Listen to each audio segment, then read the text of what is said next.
ఈరోజు నేను చూపించబోయే ఈ కర్రీని మీరు ఎప్పుడైనా టేస్ట్ చేశారో లేదో కింద కమెంట్స్లో చెప్పండి.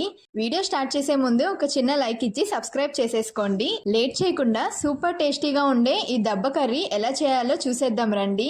ముందుగా ఈ పీసెస్ని కొంచెం పసుపు వేసుకొని బాగా మగ్గనివ్వండి. వాటర్ యాడ్ చేయకూడదు, ఓన్లీ పసుపు మాత్రమే వేసుకొని ఒక 10 నిమిషాలు బాగా మగ్గనివ్వండి. ముందు స్టవ్ ఆన్ చేసుకొని ఒక కడాయి పెట్టుకొని 4 to 5 స్పూన్స్ ఆయిల్ వేసుకొని కొంచెం హీట్ అవ్వనివ్వండి.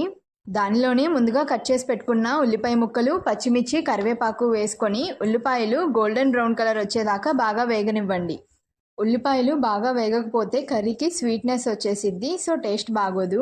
ఉల్లిపాయలు బాగా వేగాక ముందుగా మిక్సీ చేసి పెట్టుకున్న అల్లం, వెల్లుల్లి, దాల్చిన చెక్క, లవంగాల పేస్ట్ యాడ్ చేసుకొని దాంట్లోనే తగినంత కారం, తగినంత ఉప్పు, కొంచెం పసుపు యాడ్ చేసుకొని ఒకసారి బాగా కలుపుకోండి. దానిలోనే ముందుగా క్లీన్ చేసి పెట్టుకున్న పీసెస్ని యాడ్ చేసుకోండి.